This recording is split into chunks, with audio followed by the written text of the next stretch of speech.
نگان عزیز و گرامی، برنامه سیمای بلوچستان رو میبینید. نمیدونم، من صدا رو ندارم، امیدوارم که صدا و تصویر درست باشد. در برنامه امروز در رابطه با واکنش بلوچستان به عزل مولانا گورگیج با یکدیگر صحبت و گفتگو خواهیم کرد و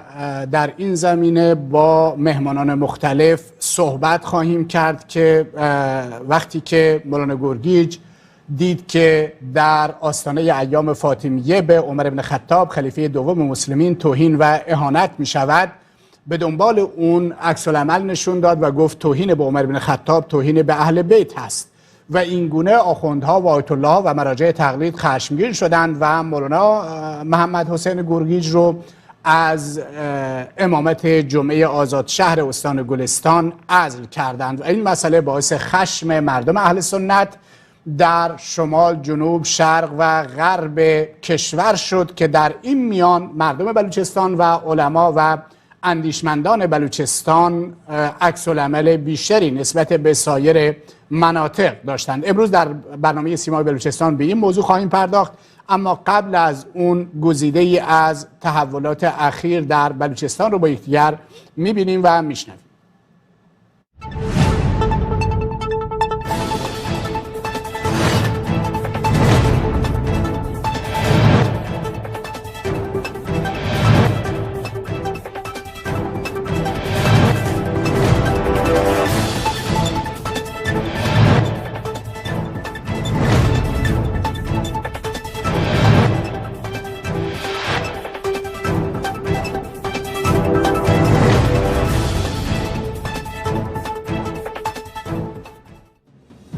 مولوی عبدالعزیز ملازهی از علمای جوان تأثیرگذار بلوچستان و از منتقدان نظام حاکم بر ایران به همراه 2 نفر از همراهانش به نامهای حاج سعید دهبانی و محمد دورزاده طی سانحه تصادف درگذشتند.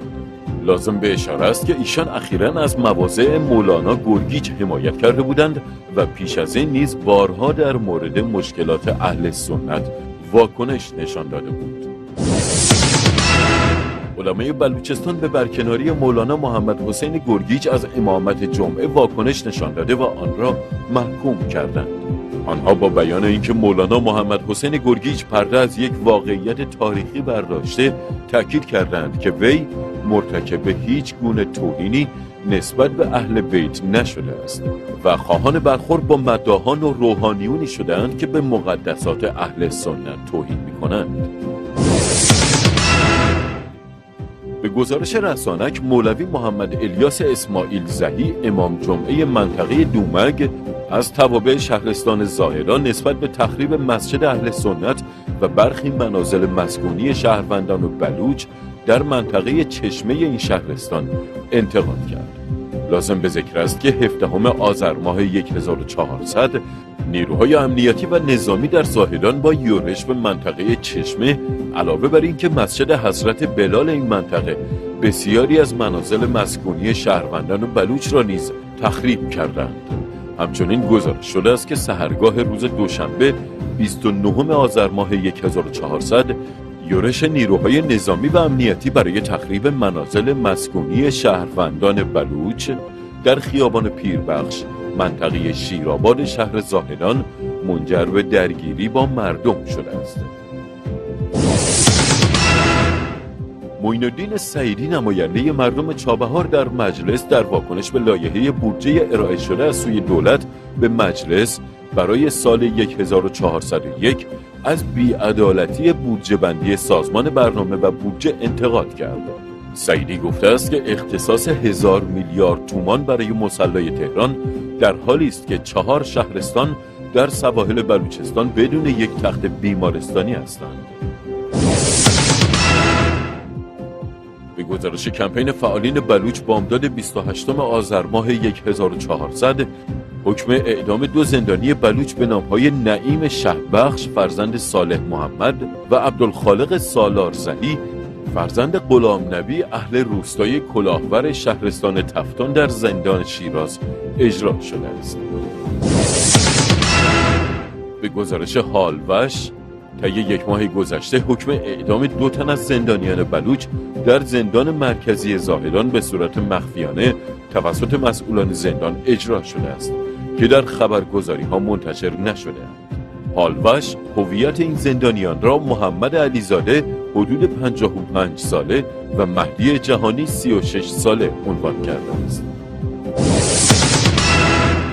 فعالین بلوچ 29 آذر ماه 1400 اقدام به راه‌اندازی طوفان توییتری در اعتراض به افزایش اعدام‌ها در بلوچستان کردند که 2 هشتگ این طوفان در ایران ترند شدند.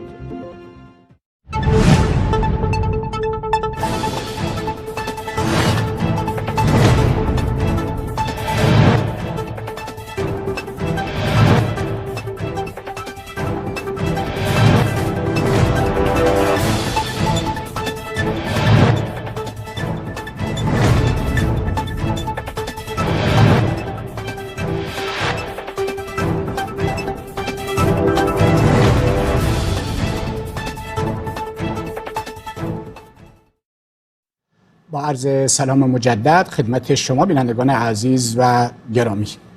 در آستانه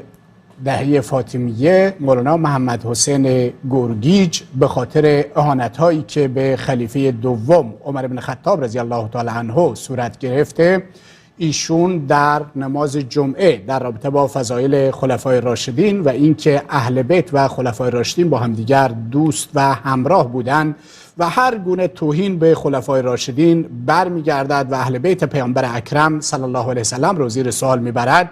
باعث شد که نظام ولایت فقیه نمایندگان خامنه‌ای در استان گلستان و استان بلوچستان عکس العمل نشون بدن و با هماهنگی که میان نیروهای امنیتی سپاه پاسداران، وزارت اطلاعات و نمایندگان خامنه‌ای صورت گرفت، مولانا محمد حسین گرگیج جمعه گذشته از امامت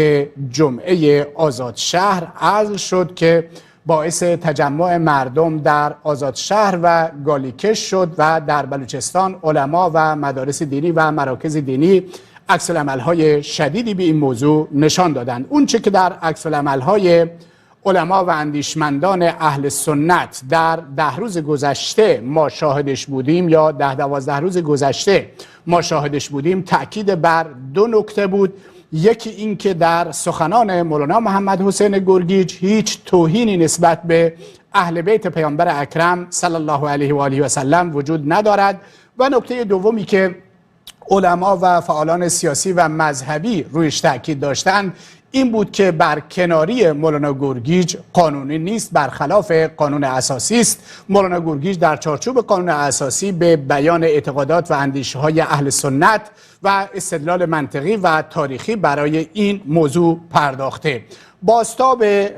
عزل مولانا محمد حسین گرگیج در میان علمای اهل سنت شدید بوده. من قبل از این که با مهمانان برنامه صحبت بکنم به گوشه‌هایی از این بازتاب میپردازیم. مدیریت و مدرسین حوزه علمیه مخزن علوم خاش، مطرح‌ترین حوزه در شهر خاش، گفتند عزل مولانا گرگیج خلاف آزادی‌های مذهبی و اصل 12 قانون اساسی است. لذا خطاب به مجریان قانون اعلام می‌داریم که اگر در اجرای قانون اساسی و بنده‌های آن سلیقه‌ای عمل می‌کنید، به جای این کار بهتر است قانون اساسی را لغو و غیر قابل اجرا اعلام نمایید. اقدام غیرقانونی عزل مولانا گرگیج محکوم است، زیرا عزل و نصب ائمه جمعه و جماعت اهل سنت دخالت آشکار در امور مذهبی آنان است، ضمن اینکه در مذهب احناف عزل و نصب وظیفه حکومت نیست.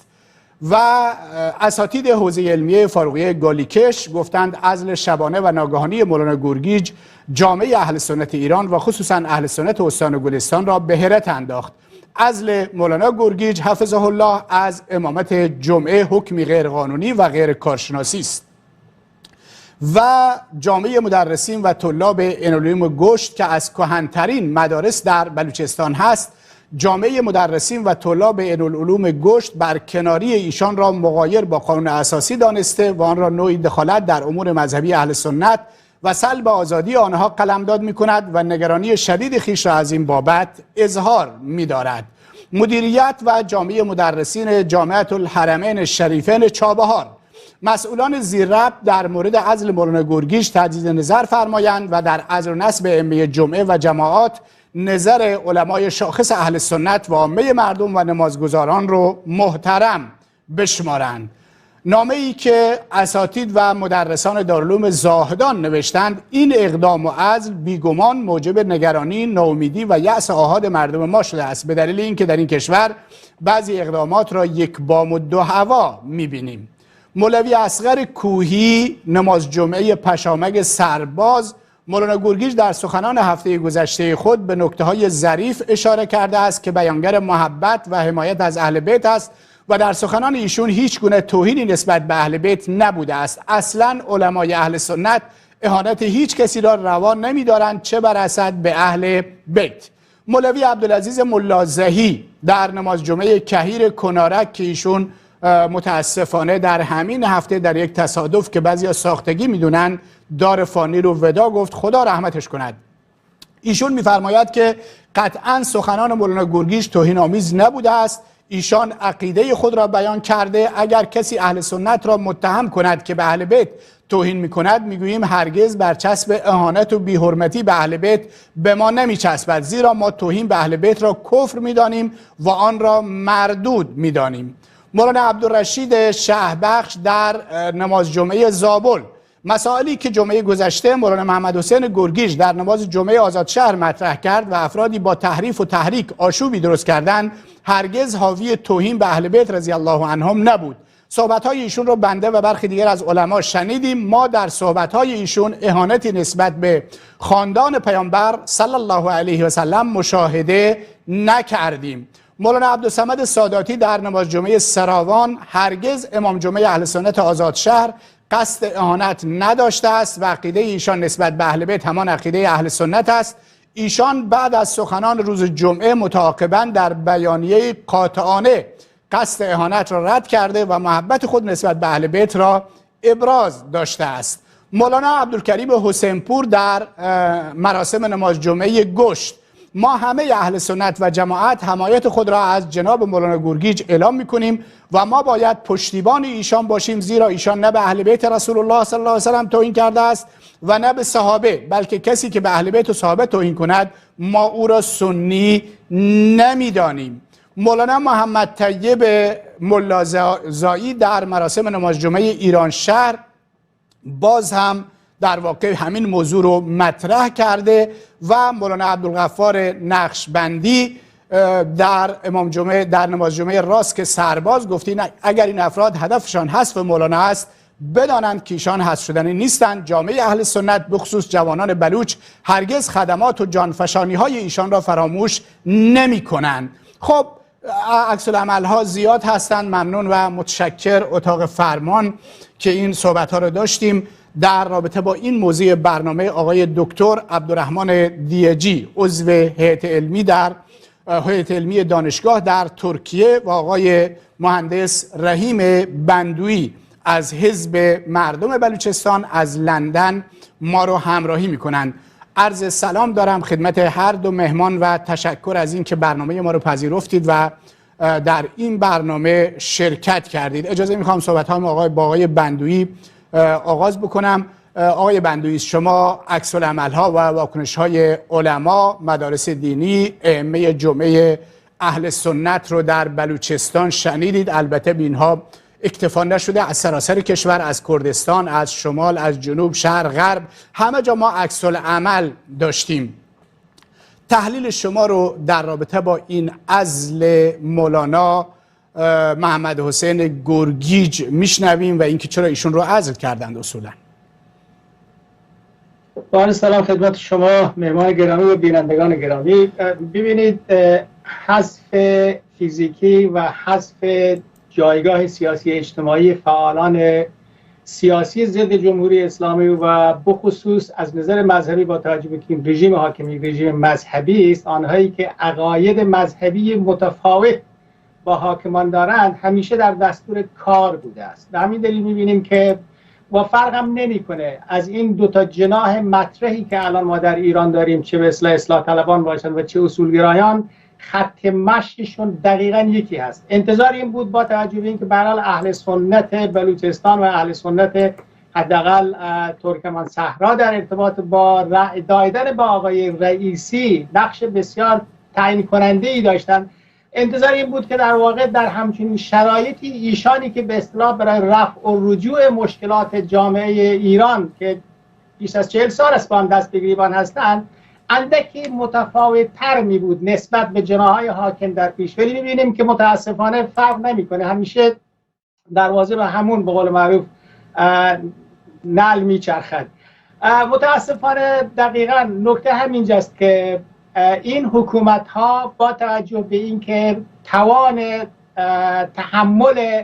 فعالیت های این گونه افراد، این گونه شخصیت های مثل جناب مولانا گرگیز رو که از نظر شخصیتی واقعا شخصیت بسیار محترم، صلحجو و کسی است که در واقع نقش بسیار اساسی در رفع تنش‌های درون بین مردم در منطقه محل زندگی خودش داشته و دارد، طبیعی است که رژیم جمهوری اسلامی یک همچنین شخصیت‌هایی رو که تریبون بسیار مهم و تاثیرگذاری رو که در نمازهای جمعه و در مساجد جمعه در دست افراد هست، ایشون به نحو بسیار مثبتی استفاده می‌کردن در ارتباط با همبستگی بین مردم، در ارتباط با رفع مشکلاتی که ایجاد تنش در میان مردم میشد. و به اضافه اینکه فراموش نکنیم ایشان یک شخصیتی بودن در ارتباط با مسائل سیاسی ایران، از جمله جمهوری اسلامی ایران در ارتباط با برکنار کردن در واقع مردم بلوچستان، با توجه به اینکه اهل سنت هم هستن و از نظر هویت ملی یک هویت کاملا مشخص تاریخی متفاوتی نسبت به حاکمان دارند، تلاششون بر این بوده است که مردم بلوچ رو از نظر هویت در واقع به شکلی هویت زدایی کنند، از جمله تقسیم بلوچستان که دقیقاً به معنی تقسیم مردم و تضعیف مردم خواهد بود، به اضافه اون تبعیضاتی که در ارتباط با حقوق مردم بلوچستان همواره این رژیم ها اعمال داشتند. جناب گرگیز همیشه معترض بودند. خب کاملا طبیعی است که جمهوری اسلامی ایران فرق نمی‌کنه آقای رئیسی باشه یا آقای روحانی باشه، آنچه را که مهم هست براشون این هست که حذف کنند همچنین شخصیت‌هایی رو از اون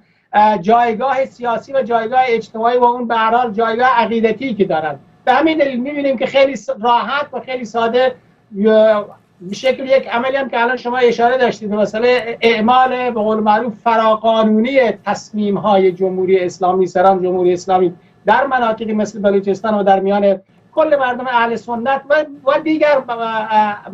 از عقاید و مذاهب دیگری که متفاوت با این رژیم هستند، همواره اعمالشون فراقانونی بوده است. همین کاری که انجام دادن در ارتباط با حذف مولانا کاملا یک عمل فراقانونی است. در ارتباط با اعدام هایی که اکنون پس از روی کار آمدن آقای رئیسی در واقع به مراتب بیشتر از اعدام هایی که در دوران آقای روحانی بوده، به دلایل مختلف با برچسب‌های مختلف مردم بلوچ رو در زندان‌ها دارن روزانه اعدام میکنن. بگذاریم از این که شما اشاره داشتید به این قتل در واقع میشه گفت ساختگی که در ارتباط با این جناب مولانا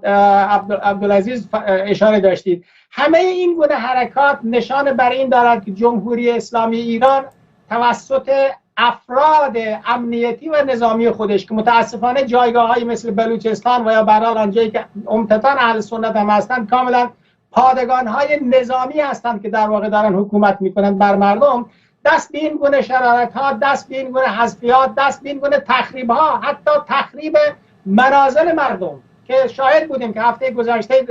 دیروز بود در واقع دیروز چگونه در واقع ریخته بودند به محله شیرآباد که کنار زاهدان هست برای تخریب منازل مردم. خیلی خلاصه بخوام بکنم این است که خلاصه زمانی که قدرت سیاسی در دست این گروه‌های فرقه‌گرای ایدئولوژیکی مثل نظام جمهوری اسلامی هست که انسان‌ها رو بر مبنای عقایدشون در واقع تقسیم میکنه، نقض حقوق شهروندی و نقض برابر حقوق شهروندان یک امر کاملا طبیعی هست و آنچه که مسلم هست این است که تمام مردم، اقشار مردم اهل سنت باشند یا غیر اهل سنت باشند، وقتی که تبعیضی رو در مقابل کسانی دیگه حس میکنند، میبینند و دقیقاً لمس میکنند، متحد باشند با هم دیگه برای رفع این تبعیض. چرا که این تبعیض اگر امروز علیه اهل سنت هست، فردا بر علیه همون جناح‌ها و گروه‌های مختلف خود اهل تشیع هم خواهد بود، همچنان که بوده است هم اکنون هم. این بسیار بسیار مهم و حیاتی است که مردم دست به دست همدیگه بدن و به شکل مبارزات مسالمت آمیز در مقابل این گونه تبعیض‌ها متحدن وایستند. متشکر و ممنون آقای بندوی. آقای دیجی تشکر میکنم یک بار دیگر از اینکه دعوت ما رو پذیرفتید و در این برنامه شرکت کردید. همونطوری که در جریان هستید مولانا گرگیج یک صحبت علمی و تاریخی مطرح کردن مورد هجوم به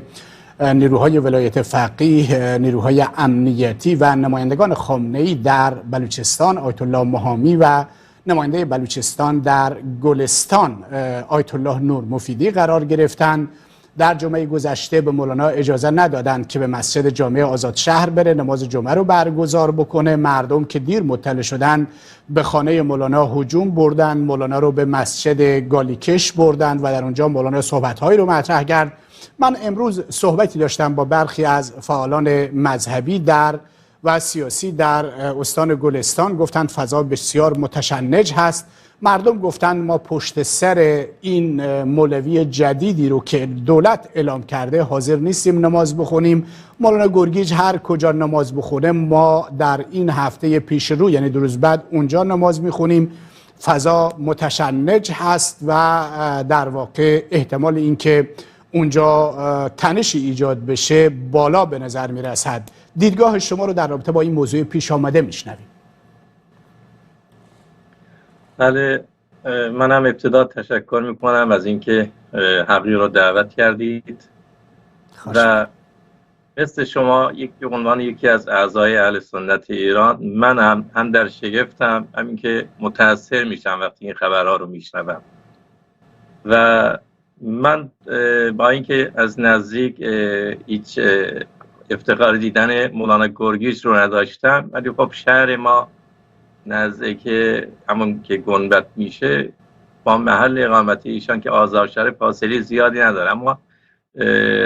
مدت زمانی که من خارج کشور بودم و اون دوره‌ای که اونجا بودیم سن ما خیلی زیاد نبود دیگه این شانس رو نداشتم، اما از طریق اینترنت خبرهایی که میخوندم سخنرانی‌های ایشون را که گوش میدادم واقعا ارادت داشتم. مولانا گرگیج از 2 نظر برای ما اهمیت داره. شخصیتیه که اهل سنت بلوچستان و اهل سنت ترکمنصحرا رو به هم پیوند میده. محل اقامت ایشان حدود 10 کیلومتر گنبد کاووس و روحانیون جوان ترکمن هم با ایشان رفت آمد دارن. حالا این قضیه رو در نظر بگیریم به اضافه جو رعب و وحشتی که در ترکمنصحرا هست و بعد از انقلاب خیلی شدید شده و تا امروز ادامه داره و معمولا روحانیون ترکمن نمیتونن در چنین شرایطی جسورانه نظرات خودشون رو ابراز بکنن. وجود شخصیتی چون مولانا گرگیج در نزدیک اونها روحیه‌ای به مردم میده، یعنی علاوه بر این که روی بلوچستان و مشکلات اونها نظر میدن، از لحاظ روحی و اخلاقی هم روی روحانیون جوان ترکمن هم متأثرن، تاثیرگذارن و من واقعا بهشون ارادت دارم و خیلی خوشحال بودم که حالا که روحانیون ترکمن در چنین شرایطی هستن که منگنه شدن به طرق مختلف، ترس، وحشت، فشار و تطمیع بعضی روحانیون به آلت دست قرار دادن اونها، حداقل از برادران بلوچ ما کسی هست که اونجا میتونه حرفش رو با جسارت و صراحت و با منطق مطرح بکنه که متاسفانه همان قدر که ما به ایشان احترام داشتیم مشخص شد که از اون طرف هم بهش نفرت داشتن. یعنی حرفهای ایشون برای اونهایی که فقط ایده و نظرات خودشون رو میخوان به رسمیت بشناسن و بقیه نظرها رو محو بکنن، اینها تحملش نمیکردن و دنبال فرصتی بودن که ایشون رو از صحنه امام جماعت اینها حذف بکنن. بله، به این صورت حذف کردن، اما ما شاهد بودیم که با حذف کردن از امام جمعه از قلب مردم نمیشه حذف کرد. آنچه که مهمه قلب مردمه، محبوبیتی که بین مردم هست و مولانا گرگیج واقعا هم بین ترکمن ها هم اهل سنت کل ایران محبوبند و من در الان درست روحانی و ترکمن بنا به شرایط مختلف، دلایل مختلف نتونستن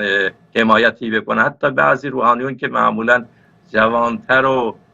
دنبال مقام و تطبیع و منفعت هستند علیهشون هم صحبت کردن که اینا معمولا سفارشی و بخش اصلی روحانیت ترکمن رو شامل نمیشن. روحانیون صادق و اصیل و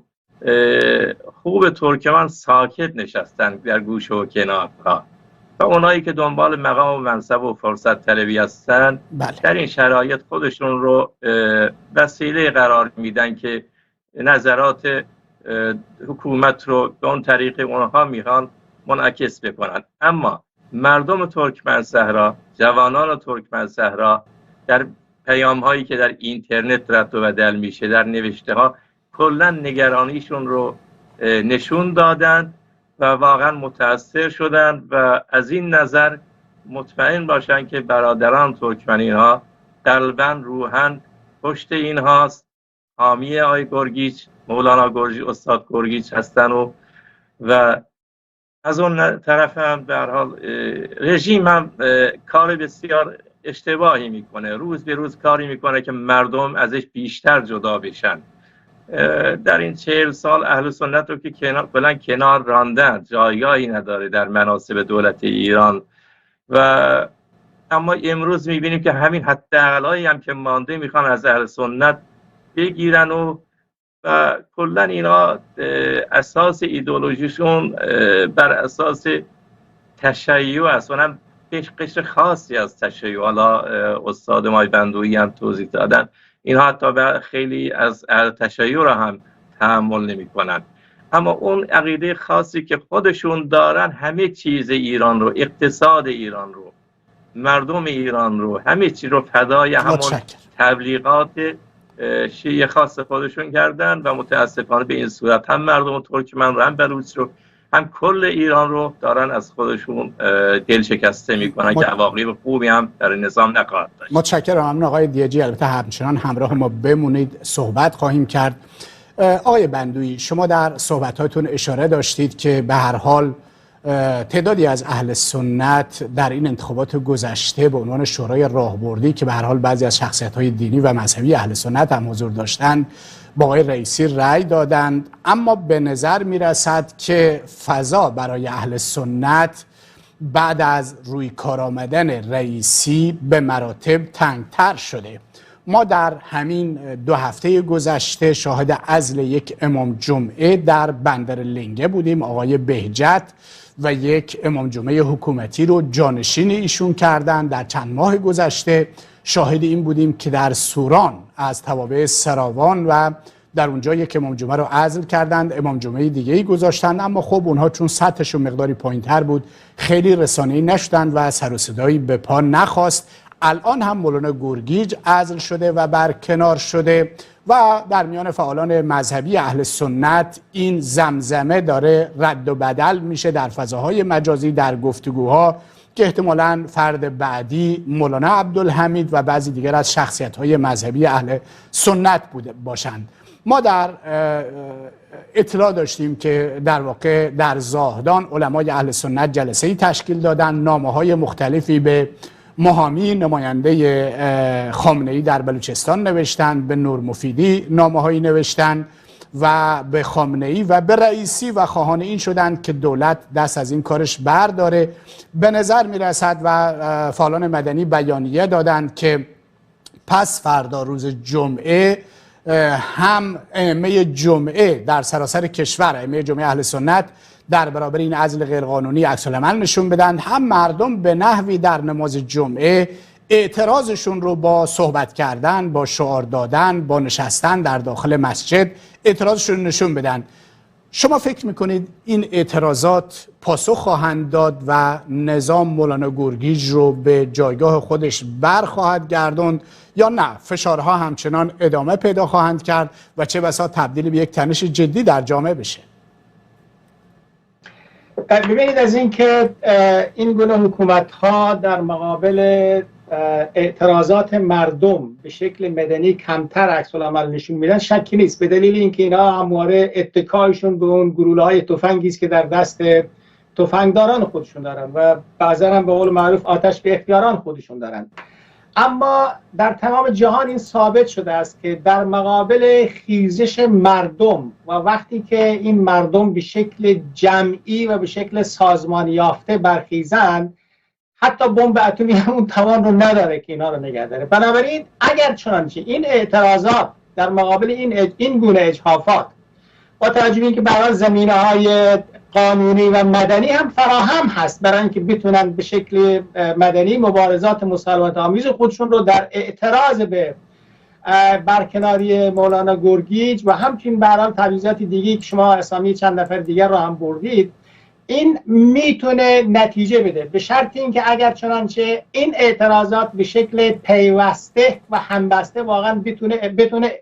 نه تنها ادامه داشته باشه بلکه گسترش هم پیدا بکنه. مثلا اگر چنانچه این گونه حرکت ها از یک مسجد جمعه خیلی کوچیکی شروع بشه، مثلا همون سوران سراوان رو شما اسم بردید، اگر چنانچه یک همچین حرکتی از اونجا هم شکل بگیره، اما متعاقب اون امامان جمعه در شهرهای دیگر و در روستاها و دهاتهای دیگری هم که امام مسجد جمعه هست اونجا هم در واقع به حمایت از همین مسئله برخیزند از یک سو،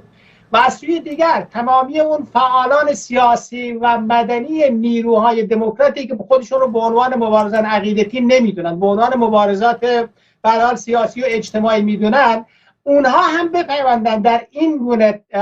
حرکت‌های مدنی، مبارزات مدنی. من معتقدم که این گونه حرکت‌ها جواب خواهد داد و رژیم جمهوری اسلامی ایران در نهایت مجبور خواهد شد که تسلیم این گونه حرکت‌ها بشه. در هر صورت ببینید اون نیروهای سرکوبگری هم که رژیم داره عمدتاً از به هر حال اون اقشار بسیار ناآگاه اهل تشیع هستند، اما روز به روز همون مردم، یعنی در واقع همون نیروهای نظامی که در درون خود رژیم هستند و به عنوان نیروهای سپاهی و بسیج هم هستند، داره ریزش شکل میگیره. دلیل این ریزش انعکاسی است از اینکه این رژیم در ظرف این 43 سال جز دروغ و جز اعمال فراقانونی، حتی نه تنها بر علیه بقیه بسیار پیروان عقاید دیگر، ادیان و مذاهب دیگر، حتی در مقابل پیروان قشرهای دیگه اهل تشیع، یعنی اونایی که به قول معروف ولایت فقیهی نیستند، علیه اونا هم اعمال کرده. بنابراین من معتقدم که این گونه حرکت ها قطعا جواب خواهد داد. و ببینید اتفاقا جالب اینجاست که جمهوری اسلامی ایران برای سرکوب این تظاهرات های گسترده مدنی که در شهرهای بزرگ اتفاق افتاده است،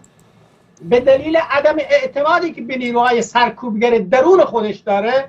از نیروهای سرکوبگر و از اون به اصطلاح مزدوران و جیره بگیران خارج از کشور خودش آورده و داره میاره. از زینبیون و فاطمیون بگیریم تا اونایی که به هر حال توی نمیدونم سوریه و لبنان و جای دیگه بودن، اونایی که در یمن بودن هستن، اونها هم که جای خود دارن در هر صورت. ولی مسئله اینجاست که جهان داره در واقع به سمت یک نوع آگاهی پیش می رود که این گونه حرکت های فرقه گرایانه جلوشون گرفته بشه و نهایتاً برد با مردم خواهد بود، به شرط اینکه مبارزات مسالمت آمیز مدنی داشته باشند و حتی ممکنه رژیم تلاشی برای این داشته باشد که این گونه حرکت های مسالمت آمیز مدنی رو به شکلی خشونت آمیز جلوه بده و حتی نیروهای خودشون همچنان که یادمون هست که در آبان 88 بود 98 بود عذر میخوام، که دقیقا نیروهای سرکوبگر خودشو فرستاده بود تحت لباس معترض و مردم را از پشت در واقع با تپانچه میزدن. بنابراین هوشیار باید بود و اما باید متحدانه به سمت اعتراضهای مدنی شکل‌های مختلف داره بدن. مثلا یه نمونهش میتونه واقعا روزهای جمعه‌ای که این نمازهای جمعه اجرا میشه، اونجا مردم واقعا پس از اتمام نماز جمعه برای مدت اونجا بست بنشینن در اعتراض به یک نمونه‌ای باشه از اینکه ما مردم خواهان رفع این گونه تبعیضات هستیم و دیگه نمیتونیم بیشتر از این تحمل کنیم. از نظر اقتصادی و اجتماعی که قربونش برم، مردم ایران واقعا زندگیشون فلج شده، کل ایران ویرانه شده. از نظر عقیدتی هم که میبینیم برای این اعمال فراقانونی چه مشکلاتی رو برای مردم وجود آورده. ممنون و متشکرم.